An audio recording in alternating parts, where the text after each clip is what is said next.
of every heartbeat of this now moment, knowing that nothing can disturb it.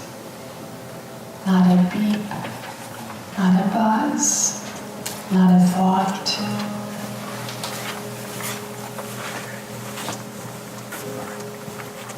And just feel your consciousness splay out so that you can take in more of today's message,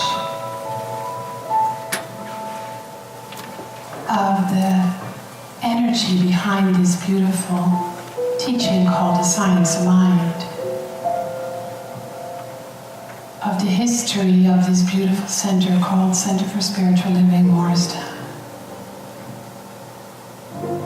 of this glorious earth we live on that just keeps giving and giving and giving no matter what humanity does to it. And let us open to what is ours to do, to love her, protect her, and take better care of her. For she is crying for our love, our prayers, our attention. So ask yourself, what is mine to do? What is mine to be?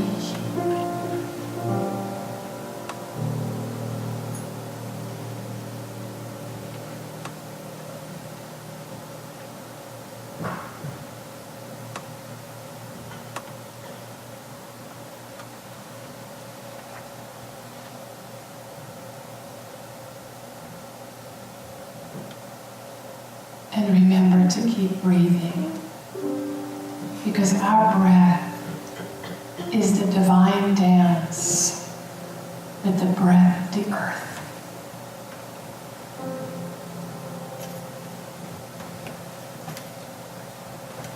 And then gently and slowly bring your attention back.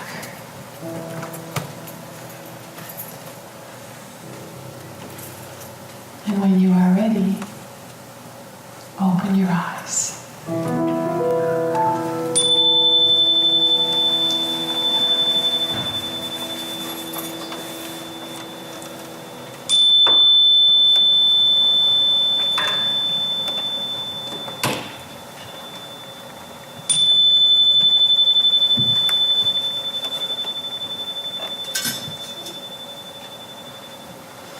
Good morning, everyone. Good morning. Welcome to Center for Spiritual Living, Morristown. I'm Frankie, the spiritual director here. And this is a very, very special day for us. Once a year, after our Sunday celebration, we come together as a spiritual community to celebrate our annual membership meeting.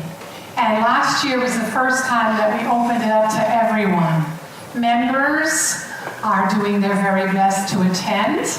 We have a potluck afterwards. I brought blueberry pie with cream. Thanks to Trader Joe's. And we're going to spend some time together to talk about the incredible year we've had. So we've had a really great year, 2017, the changes that have taken place, and then we're going to talk about what's next.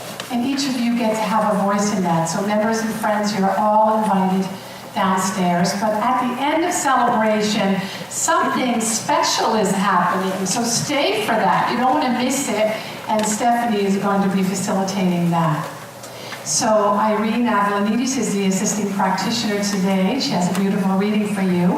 And Kim Kalesi is back. Staying for the annual meeting, which could be interesting because I know you all really want to stay. But just in case you have to leave, Kim would love a ride back to the Morristown train station, which is only like 2 miles up the road. So I'm sure somebody's happy to take her back. Something we do here all the time is our affirmative prayer, which is called spiritual mind treatment. So I invite you to close your eyes and just tune in. knowing that there is a power and a presence that is greater than we are, that is greater than any condition, anything in the realm of effect. We surrender right now to this power and presence, knowing that it is right where we are. It's right within us. It is what breathes our breath, it's what beats our heart, it's what heals us and grows us and transforms us and shows us that with the trust of this inner truth, anything in life is possible. And so we are blessed to remember this together today, because whenever we are in a group of like-minded souls, something really magical happens. Something gets awakened. Something is remembered, because we know that all wisdom already resides within. When we hear it and something clicks, there is an awakening. There is a relaxation of, nothing cannot be overcome. And so today we celebrate the life of this center. We celebrate this beautiful teaching that is transforming lives all over the planet for 100 years now. And we celebrate this particular community that has been coming together for such a long time and continues to rise up in the very truth of its current expression. And so we are grateful, so grateful. We are blessed, so blessed that we let these blessings just flow through us and wash over us so that we can stand more solidly on the ground of our very being and live from there. And so it is. And so now Irene has a reading. So if you'd like to continue to keep your eyes closed or open, I think I'd like to walk around as I read this today.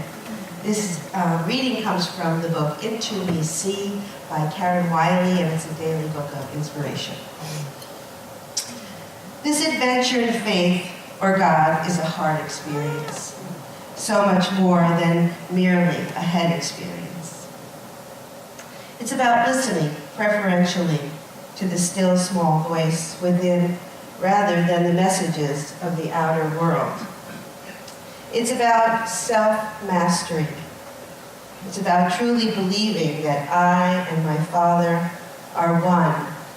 And because of that, I have access to divine truth and wisdom. Though we speak these words, it is quite another matter to embody them, to the degree that we are all willing to stand out from the crowd and march to our own drumbeat.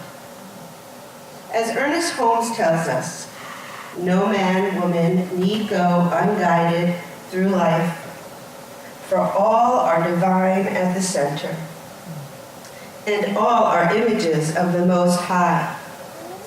Jesus, the great mystic, is a perfect example of one who listened within. He communed with his own soul to the extent that he realized his connection to God. He realized his own divinity and I am-ness. And through his own willingness, became a place where God could express in human form. He believed in God, in himself, and he knew the same truth for each of us. There comes a time in the course of our spiritual evolution when the only voice we can trust is the one that is within each of us. It is because our path is so unique. No one else can possibly know what is for our highest good. No one else can possibly know what course we need to take in order to receive the greatest blessing. Only by penetrating deeper and deeper into our own soul can we know the reality of our own I am-ness. Only by listening in the stillness can we meet God, the beloved Creator. Everything is within us. The ability to know, the ability to heal, the ability to love unconditionally. Heaven is within each of us. And so it is. And so it is. What a beautiful reading to start off with today. I have a few readings, and I usually don't like to do that many readings, but I couldn't decide, so you're going to get a few short readings from me as well. This month, we are in month 4. Oh my gosh, right? Month 4 of the theme, 100 Years of the Science of Mind. And Dr. Ernest Holmes was very prolific. He wrote about 100 books. And so every month we're doing a book, and this month we're doing Can We Talk to God? Which, my copy looks like this. I think there's a couple of different versions of it. Nice, thin little book that has lots and lots of wisdom in it. And the theme is where humanity and divinity meet.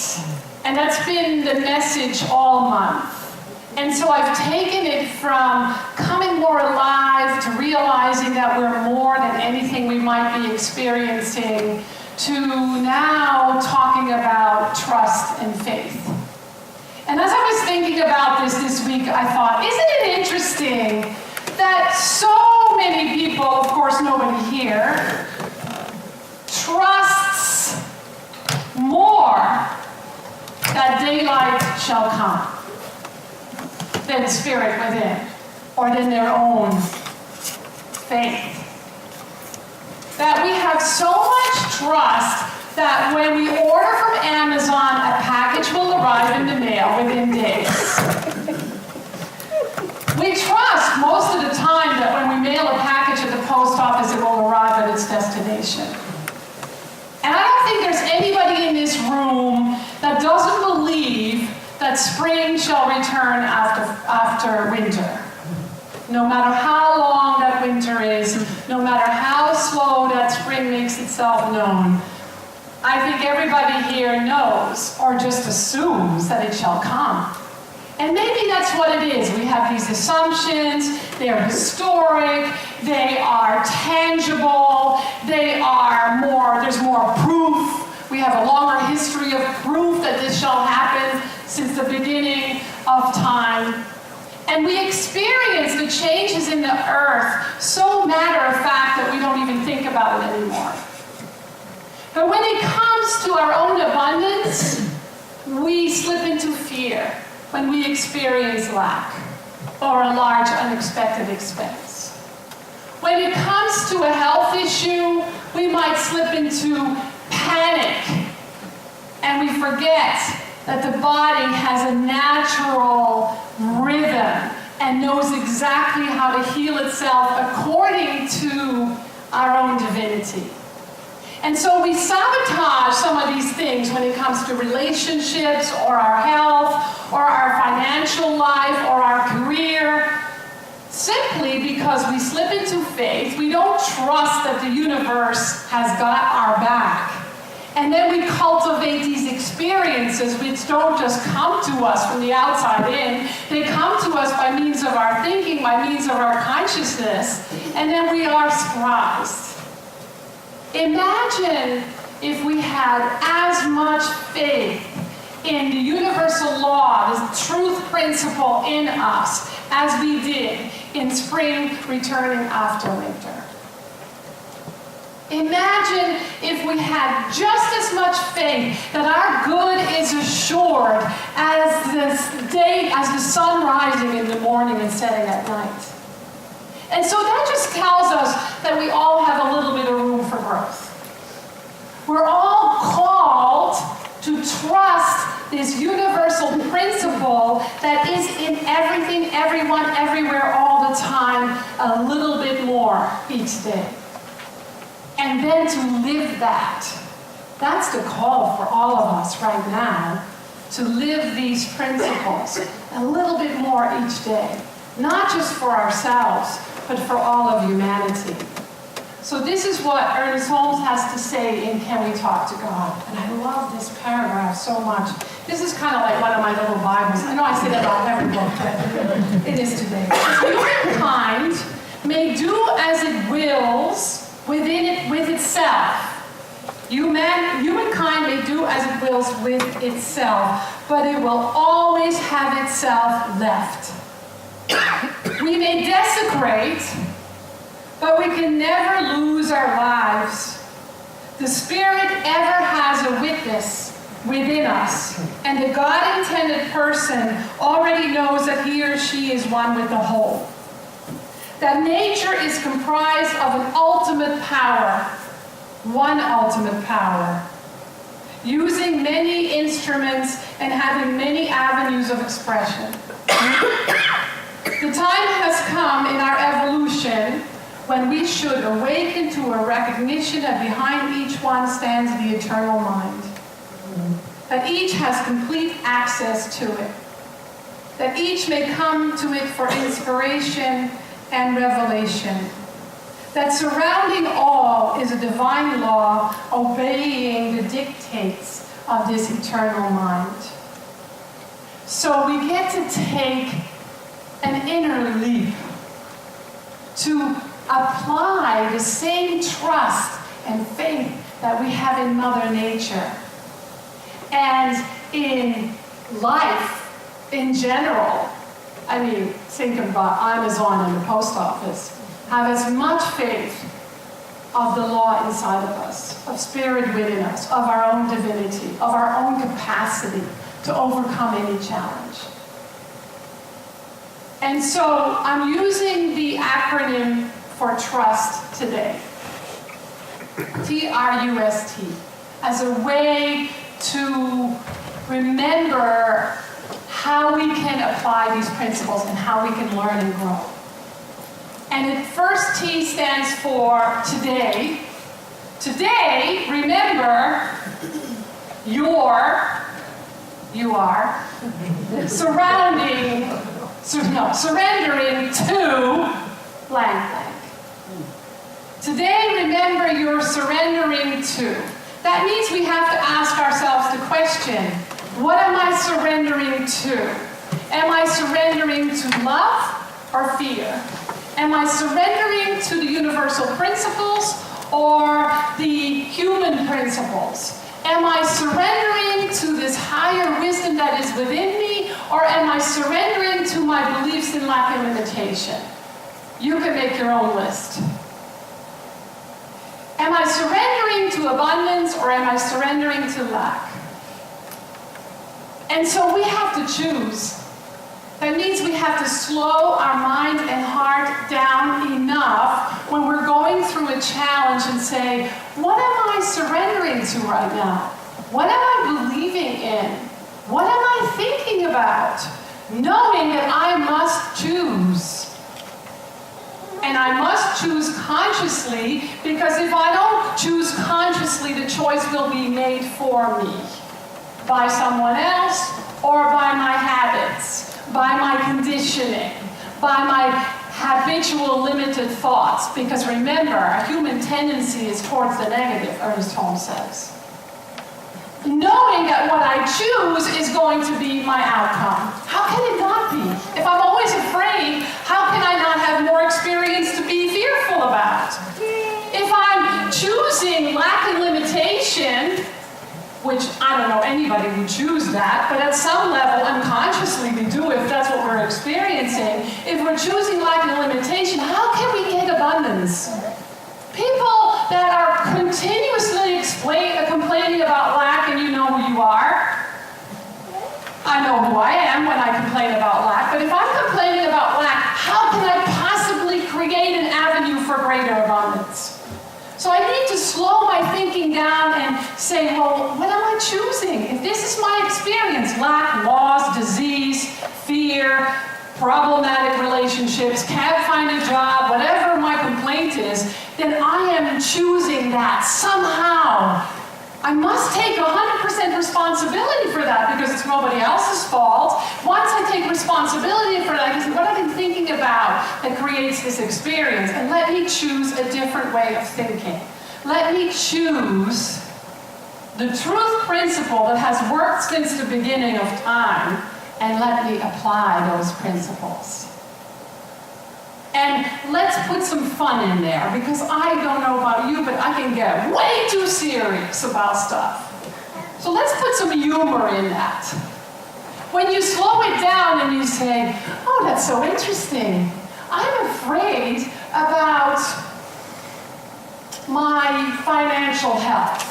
Let me see, what have I been thinking? Oh, I've been afraid for these bills that are coming up. I'm afraid I can't afford a vacation. I'm afraid that I can't pay for my car breaking down. How's that working for me? Thank you, Dr. Phil. So we have to slow down our thinking to take full responsibility for our own beliefs and our own thoughts, not with a baseball bat, but with a little bit of fun, a little bit more love, and a little bit more humor. Because we easily do that for other people. So now we get to do it for ourselves with a little bit more light. Because I know how heavy that one can get. And so we put a little bit more lightness in it and go, I could have had a V8. Right? Just slow it down and just think about it. When you're having a challenge in your life, think it through. What's going on? What am I thinking? What am I believing? If I hold on to that, if I choose that, then what do I think is going to happen? If I choose something else, what is going to happen instead? And just think it through. What we will notice is that there's been an inner argument going on for a really long time. Right? Right. Yes. This inner argument is like, oh, I know I should believe in love, but that's darn president. Or I know I should believe in love, but Aunt Sophie is just driving me crazy. I know I should believe in love, but my husband just doesn't pay attention to me and never listens. I know I should be more loving, but if people are jerks, how can I be more loving? Right? So just notice where you have that contradiction going on, and we all have it. So you need to start quelling that inner argument. I know perfect health, but maybe not this time. Maybe not for me. I know abundance is a divine reality, but it's probably never going to happen for me. And on and on and on. You know, I would be so interesting sometimes to play those arguments out loud in a room. And then we have to set aside fear. Fear is a powerful tool. It tells you why your life is the way it is. And if you're not sure what I'm talking about, begin to be honest with your fears. Don't go, la, la, la, la, I don't have any. No, just pay attention. They just want to be heard. It's like a brat of a child that just wants to be heard, or a puppy, I guess. Children are not brats, right? So we begin to pay attention to that voice of fear, and we need to quell it. We need to pay attention to it. We need to say, there's a little information for me. It has something to tell me. It's giving me the opportunity to grow my faith, to trust in this invisible law that is within me. That's why we don't trust it, because it's not visible. We like things visible. I have to have proof. Well, that's not how faith works. Fear is just a lack of faith. I love Ernest Holmes' definition of faith. My other Bible. Faith is the substance of things hoped for, the evidence of things not seen. Faith is a mental attitude so inwardly embodied that the mind can no longer deny it. Faith is complete when it is both a conscious and subjective acceptance. Faith may be consciously generated. In spiritual terminology, faith means a belief in the presence of an invisible principle and law which directly and specifically responds to us. Faith is like jumping off a cliff and trusting that there's going to be a net to catch you. Faith is not about certainty. Recently somebody said to me, well, I would have faith if I really know. I'm like, yeah, right. Of course, we want guarantees. So what we discover is when we're struggling or challenged or afraid, it's just an opportunity to grow in faith. Whatever that means for us. Because why would anyone choose to experience a lack of faith? I think I'm just going to walk around and be in lack of faith. I'm not going to trust anyone. I'm not going to trust anything. I'm not going to trust these principles. I'm not going to trust spirit. I'm not going to trust, that's how I'm going to be. Who would do that? No one, right? And so it's an unconscious activity that we must become aware of so that we can shift it. So another acronym, TFI. Treat for it. treat for it. Those of you that don't know what that word means, because it's definitely science line lingo, it's our word for pray. Pray for it. But it's a little different. Some people call it the best kept secret in this teaching. I'm about done with that one. I don't want it to be the best kept secret anymore. I want to offer it anywhere I can, any way I can. Did any of you see the movie Come Sunday about Bishop Pearson? It's on Netflix. It's a really great show about Bishop Pearson who lost his belief in hell. And he was an evangelical preacher, and it was a problem. He was Oral Roberts, was that his name? Yeah. Oral Roberts, like, son. You know, and he had to tell him that he lost his belief in hell. He says, I don't believe that people that don't have the Christian faith will go to hell. That's just not true. What about people that are suffering of starvation that are a different faith? And he was basically kicked out. And so the whole idea was that prayer is something that he did all the time. He was like a missionary. When he was on a plane, he was trying to convert people. When he was everywhere, he would be sleeping on the plane and somebody would sit next to him and he would have to preach to them and pray with them. And so imagine if we did that. We don't, by the way. But imagine if we did that we offered this beautiful gift of spiritual mind treatment, affirmative prayer, to those who are hungry for it. Oh, let me step back a little bit. Imagine if each of you did it once or twice a day. I know many of you do, but imagine if you truly applied affirmative prayer every single day. Ernest Holmes says, treatment is the art, the act, and the science of consciously inducing thought within the universal subjectivity, for the purpose of demonstrating that we are surrounded by a creative medium which responds to us through a law of correspondence. In its more simple meaning, treatment is the time, the process, and the method necessary to the changing of our thought. Treatment is the clearing of the thought. Treatment is clearing the thought of negation, of doubt and fear, and causing it to perceive the ever-presence of God. So some of you might be sitting here, give me 100 right now. It's time to treat for it. Treatments, there's about 100 in the back of this book. They are in magazines. I send them out every week. We have them 24/7 on our voicemail. We have 5 spectacular practitioners that will treat for you anytime. So anybody that says, I don't know what it is and I don't know how, there are many, many ways for you to be exposed to it. And then you can learn in a class. Or I'll tell you where to find the information. It's just prayer. It's just praying affirmatively, meaning to speak what you want instead of speaking what you don't want, or speaking about getting rid of what you don't want, because that's still saying I want.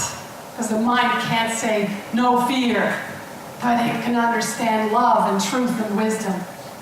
And so we are doing a class right now, and the pages that we're reading in the class, it's kind of long, but it talks about how we cannot be a good practitioner of spiritual wisdom or a good student of this teaching if we're not working with our doubts and fears.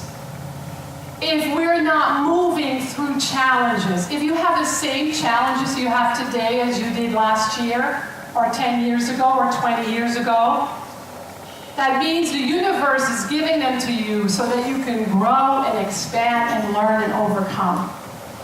So he says one can be a good student of the science of mind if you're filled with fear and confusion. It doesn't say ever, because that's just part of our human nature, of course. We must keep ourselves in a state of equilibrium, in a state of poise, peace, and confidence, in a state of spiritual understanding. And he goes on and on and on, and then he says, there's no one who believes more in faith, more in prayer, or more in the necessity of the divine will being done than he or she who practices daily the science of mind. So I want to ask another question. What if you had 100% faith? What if you trusted this universal presence, this universal law in you, 100%? And I'm not asking you to say it out loud. I just want you to think about it. So maybe you want to apply it to a challenge that you're having at the moment. Maybe it's a health issue. Maybe it's a financial issue. Maybe it's about your career, your work. Maybe it's about a relationship. Close your eyes and ask yourself, what if I had 100% faith in the universal law? Right now, right here with this. And don't say it out loud, just listen for it.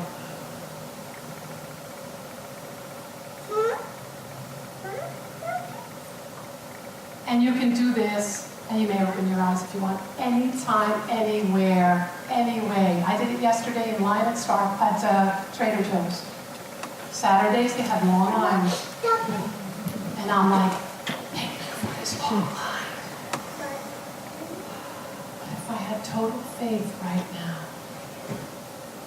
And then, as you do that, as you practice it, you get answers more quickly and more easily, and they're more powerful. And what you do with the answer is you live it. You live it. Don't dismiss it. Be careful with that one, but you live it. You practice it. You embody it. And you infuse it with fun, with light, with love, with joy, with gratitude, with blessings. You can kind of imagine and saying that the entire world that's praying right now, whatever faith they have or don't have, I'm going to infuse it in this. Living it. Stepping into it. There's so much love, there's so much support here alone, by me alone, by our practitioners, our leadership, this space, the healings that have happened in this. There's so much good in the world.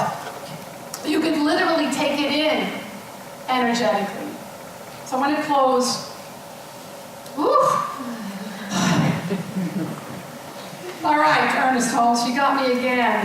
I don't know how people can ever get bored with this stuff. I really can, because I get so excited. I'll close with this. What is it? Oh, okay. There is a greater mind within each one, which may be called upon. There is nothing too small or too great for this mind, capital M. Listen, be receptive, believe absolutely, be convinced. The one with a great purpose in life is always consciously or unconsciously holding this purpose up to the universal influx. Thus causing an outpouring of divine wisdom through his or her own individual mind. Like, does that not, kill you? With kindness and love and joy? I'm like, oh my God! This was never in here! They just put it in for me, just for me. I'm going to read it again. The one with great purpose in life is always consciously or unconsciously holding this purpose up to the universal influx, thus causing an outpouring of divine wisdom through his or her own individual mind. That gives me an orgasm. I believe that all great people have done this. They may not have known or believed that they were doing it, but I think that all who have achieved success in any branch of life have used this power consciously or unconsciously. It makes no difference whether we say ideas come from God or from humanity. For when we get back to the real person, we cannot separate that person from God. If you don't like the word God, change it now to truth. God, truth, the universal, individualizes each person. Each of you. No, not Irene. Each of you. Did you get that? Each of you. All our personifications of the same Spirit. And now we need some music. Let's make the best of this new day. See all the good in whatever you do. Know you are loved today. Life is just given for living. Mistakes can be glory as long as you see deep in your heart to forgive. Keep a watchful eye to see all the wondrous gestures that replace the anguish. Hold my hand, won't sing in a wonder. It's very clear what I'm after. To learn through my songs and my laughter, tears. Love conquers fear, as I know.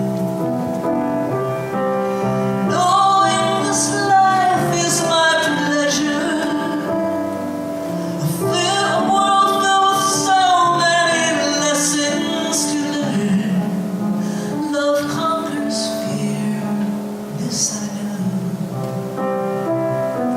I hear your voices calling me.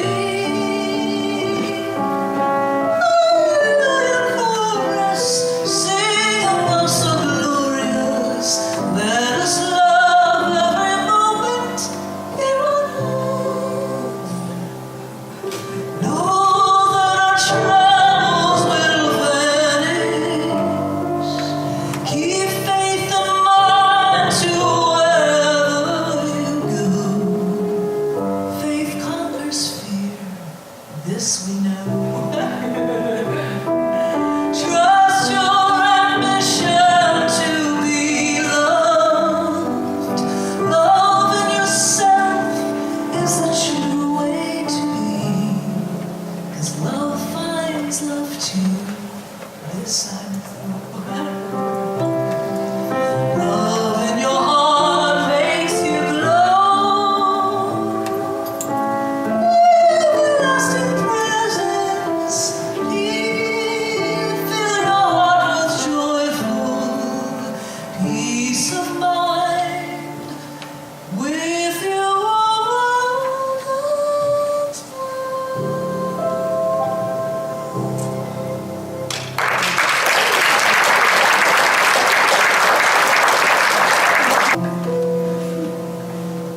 And so we want you to stick around a little bit because after the healing treatment, the closing healing treatment, I'm going to turn the mic over to Stephanie, and we have a little thing happening after this that she'll tell you all about, and then we will see you downstairs after she takes us on a little adventure. So let's know this. Let's close our eyes.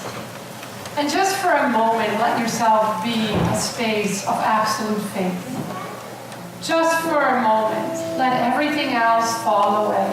Any condition, any challenge, any fear, any worry, anything that preoccupies your mind, whether it's worldly or personal or anything in between, just for a moment suspend it. And know this.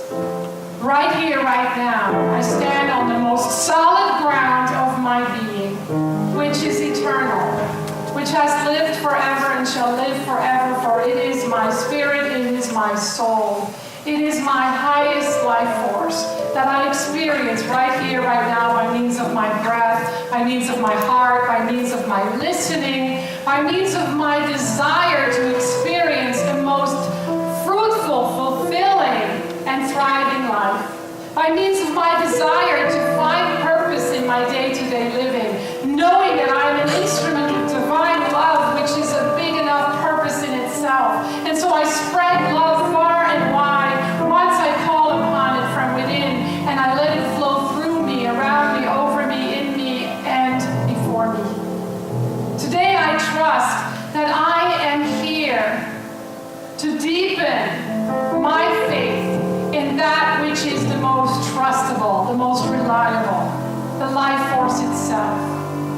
that which makes the sun rise and set every single day, that which makes seasons go from one into the other, that which is utterly reliable right here, right now, in my personal experience.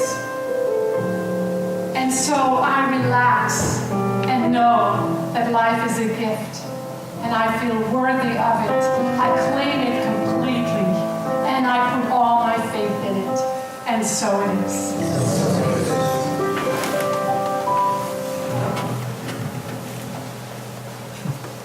So most of you know that in December, it was 25 years since we've been blessed with Dr. Frankie here at Center for Spiritual Living Morristown. And in celebration of that, we decided to buy her a gift, and we decided to buy her a tree. And Eileen Gantz, who, come on up here, Eileen, organized this for us. And because Eileen has special connections to nature and to tree fairies, we actually got the tree and we have it here on Earth Day. So we're going to go out and do a little blessing for it, but I wanted to just read you the poem that we put on the plaque for Frankie. It's a Rumi poem. It says, "Behold the beautiful one from the vantage point of love. He's conducting the affairs of the whole universe in a treehouse on a limb in your heart." So, there we go. So we're going to go out